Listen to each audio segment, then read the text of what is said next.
ગૃહ અને શહેરી બાબતોના મંત્રાલય સમાવેશ શાસન તરફ એક મોટું પગલું ભરવામાં આવ્યું છે. તો મંત્રાલયે જાહેરાત કરી છે કે કેન્દ્ર સરકારના આવાસની ફાળવણીમાં દિવ્યાંગ વ્યક્તિઓને 4% અનામત આપવામાં આવશે, જે જાહેર સેવામાં સમાનતા, ગૌરવ અને સુલભતા તરફ એક મહત્વપૂર્ણ પગલું છે. તો આ પહેલ દરેક નાગરિકોના સશક્તિકરણ પ્રત્યે સરકારની પ્રતિબદ્ધતાને પ્રતિબંધિત કરે છે. તો બધા માટે આવાસ પૂરું પાડવાના ઉદ્દેશ્ય સાથે ભારત સરકારના આવાસ અને શહેરી બાબતોના મંત્રાલયે 25 જૂન વર્ષ 2015ના રોજ પ્રધાનમંત્રી આવાસ યોજના શહેરી શરૂ કરી. આ યોજનાનો મુખ્ય ઉદ્દેશ્ય બધા માટે આવાસ પૂરું પાડવાનો છે. તો બધા માટે આવાસ સુવિધાઓ પૂરી પાડવાના ઉદ્દેશ્ય સાથે ભારત સરકારના આવાસ અને શહેરી બાબતના મંત્રાલય 25 જૂન 2015થી પ્રધાનમંત્રી આવાસ યોજના શરૂ કરી છે. તો આ યોજનાનો ઉદ્દેશ્ય બધા માટે આવાસ પૂરો પાડવાનો છે. તો મૂળ મિશન સમયગાળો પહેલા 31 ડિસેમ્બર વર્ષ 2022 સુધીનો હતો, જેને 31 માર્ચ વર્ષ 2022 સુધી મંજૂર કરાયેલો ધોરણો પૂર્ણ કરવા માટે 31 ડિસેમ્બર 2025 સુધી લંબાવવામાં આવી છે. તો આ યોજનાના ભંડોળ પેટર્ન અને અમલીકરણ પદ્ધતિમાં કોઈ ફેરફાર કરવામાં આવ્યો નથી.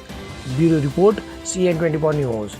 હવે જુઓ દેશ દુનિયાની તમામ ખબરો તમારી આંગળીના ટેરવે. ઉઠાવો મોબાઈલ અને Google Play Store પરથી ડાઉનલોડ કરો અમારી CN24 ન્યૂઝ મોબાઈલ એપ.